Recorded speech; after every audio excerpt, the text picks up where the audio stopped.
എൻ്റെ മോനെ നീ വല്ലത് അറിഞ്ഞ നമ്മുടെ ടാറ്റ കർവില്ലേ അതിൽ പുതിയ റെക്കോർഡ് കിട്ടിയെന്ന് 48,000 കിലോ വെയിറ്റുള്ള എയ്റോപ്ലെയിൻ വലിച്ചുകൊണ്ടുപോയിന്ന്. ഹേയ് മാൻ, അതിന് നീ ഇത്രയ്ക്ക് എക്സൈറ്റഡ് ആവേണ്ട ആവശ്യമൊന്നുമില്ല. ലോകത്ത് ഇതുപോലുള്ള ഒരുപാട് റെക്കോർഡ്സ് ഉണ്ട്. നമ്മുടെ 2017 പോർഷെ കയൻ എസ് ഡീസൽ എന്ന് പറഞ്ഞിട്ടുള്ള ഒരു വാഹനം വലിച്ചുകൊണ്ടുപോയിട്ടുള്ള എയ്റോപ്ലെയിൻ്റെ വെയിറ്റ് കേട്ടാ നീ ഞെട്ടും മോനെ.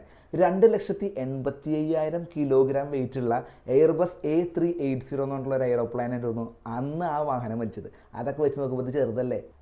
അതൊക്കെ ശരിയായിരിക്കും, എന്നാലും ഇന്ത്യയിൽ പ്രൊഡ്യൂസ് ചെയ്തിട്ടുള്ള ഒരു കാർ എന്ന് പറയുമ്പോൾ ഒരു അഭിമാനമല്ലടാ. പിന്നെ എൻ്റെ ഒരു അഭിപ്രായത്തിൽ ടാറ്റ ഈ റെക്കോർഡ് ഇപ്പോൾ പുറത്തിറക്കാൻ വേറൊരു കാര്യങ്ങളുണ്ട്. നമ്മുടെ മഹീന്ദ്രയുടെ EV ആയിട്ടുള്ള B6 അതുപോലെ തന്നെ XUV9യുടെ ഫസ്റ്റ് ഡേ സെയിൽസ് എത്രയാണെന്നറിയോ? 8,472 കോടിയാണ് അവന്മാർക്ക് കിട്ടിയിട്ടുള്ള സെയിൽസ്. അപ്പോൾ ആ ഒരു ന്യൂസിൽ നിന്ന് ചെറിയൊരു ഡൈവേർഷൻ അത്രയേ ഉള്ളൂ. പക്ഷെ ഞാൻ ആലോചിക്കുന്നത് വേറൊരു കാര്യമാണ്, ഈ ടാറ്റ കർവിന് ഇതൊക്കെ ചെയ്യാൻ പറ്റുമോ?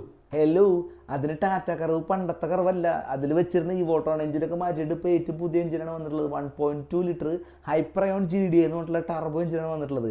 ഈ എഞ്ചിൻ്റെ പവർ ഫിഗേഴ്സ് എത്രയാണെന്ന് അറിയോ?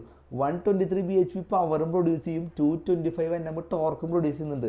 മാത്രമല്ല അവരുടെ പുതിയ പ്ലാറ്റ്ഫോമായിട്ടുള്ള അറ്റ്ലസ് ആർക്കിടെക്ചർ എന്ന് പറഞ്ഞിട്ടുള്ള ഒരു പ്ലാറ്റ്ഫോമിലാണ് ഈ ഒരു വണ്ടി വന്നിട്ടുള്ളത്. പിന്നെ വലിച്ചുകൊണ്ട് പോകാൻ പ്ലെയിൻ നോക്കിയിട്ട് വേറെ എവിടേക്കും പോകേണ്ട ആവശ്യമില്ല. ടാറ്റ ഗ്രൂപ്പിൻ്റെ കയ്യിൽ തന്നെയാണല്ലോ എയർ ഇന്ത്യ. അപ്പോൾ പ്ലെയിൻ വേണമെങ്കിൽ അവിടെ നിന്ന് എടുക്കാമല്ലോ.